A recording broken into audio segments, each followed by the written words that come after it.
छोटू की आंखों में चमक दिखने लगी और उसने अपनी मुट्ठी कसते हुए तुरंत एक प्राचीन महल बाहर निकाला। वो महल था करिश्माई प्राचीन दरबार, जिसके बाहर आते ही उसका दरवाजा खुला और 10,000 रोशनियां उसमें से निकलकर बाहर आने लगी। ये सभी रोशनियां एक दूसरे से मिलकर एक बहुत बड़े जाल में बदल गई, जिसने लुशान को घेर लिया। लुशान ने जब छोटू के उस जाल को देखा तो वो काफी हैरान हुआ। उसने तुरंत अपने हमले से जाल को तोड़ने की कोशिश शुरू की, लेकिन वो ताकतवर जाल टस से मस नहीं हुआ। ये करिश्माई प्राचीन दरबार की एक खासियत थी, जिसके चलते वो बेहद ताकतवर योद्धा को भी कैद कर सकता था। यही वजह थी कि प्राचीन वक्त में इस दरबार ने बहुत से अंधेरे के राजाओं तक को कैद कर लिया था। वो तो छोटू उसकी पूरी ताकत इस्तेमाल नहीं कर पाता था, फिर भी करिश्माई प्राचीन दरबार के लिए इंद्रजीत रैंक के योद्धाओं को कैद करना कोई बड़ी बात नहीं थी। लुशान को जाल में फंसाकर छोटू ने जाल के बाहर खड़े लूकस से कहा, अब देखता हूं कि तुम अकेले क्या करते हो। छोटू ने जब अपनी मुट्ठी कसी तो आसपास की रोशनी काफी कमजोर पड़ गई। इतना ही नहीं, बल्कि आसमान में ढेर सारे बादल भी इकट्ठा होते हुए नजर आने लगे, जिसमें से ढेर सारी बिजलियां निकलने लगी। अब जो कि छोटू की अंदरूनी शक्तियां काल जयतांत्रिक जितनी हो गई थी, इसलिए वो दुनिया की बहुत सी कुदरती शक्तियों को काबू कर सकता था। सिर्फ अपना हाथ उठाकर छोटू हवा, बादल और बिजली में खलबली मचा सकता था।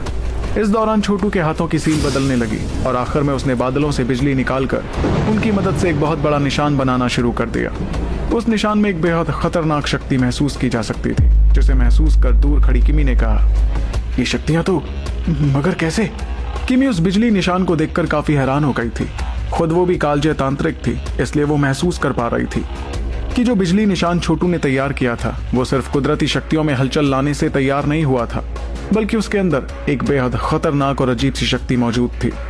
खुद लूकस ने भी यह खतरा महसूस किया, जिसके चलते उसके चेहरे का रंग बदलने लगा।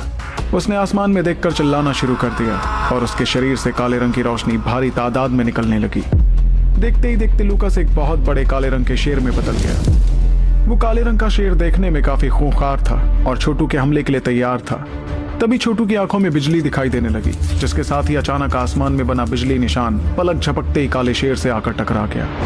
इस टक्कर के बाद उस बड़े से काले रंग के शेर का शरीर चमकने लगा और वो सीधे जमीन पर आकर गिरा। उसके गिरने से जमीन पर एक बहुत बड़ा गड्ढा हो गया। छोटू ने एक ही हमले में लूकस को हरा दिया था। ये देखकर हर कोई दंग रह गया और परेशानी भरी नजरों के साथ छोटू को देखने लगा। इस दौरान करिश्माई प्राचीन दरबार के खजानों के जाल में फंसे लुशान के चेहरे पर बेइंतहा नाराजगी दिखने लगी जब उसने लूकस को इतनी बुरी तरह हारते हुए देखा। लेकिन छोटू ने अपनी नजर उसकी तरफ करते हुए अपना हाथ बाहर निकाल कर कहा, जोड़ीदार तो गया, अब बारी तेरी। छोटू के हाथ में एक अजीब सा निशान दिख रहा था, जिसकी मदद से वो लुशान पर हमला करने वाला था। लेकिन इससे पहले कि वो हमला करता, अचानक से तेज हवाएं चलने लगी और बहुत से लोग उस जगह पर आ गए। उन लोगों को तेजी से वहां आते देख दूर खड़े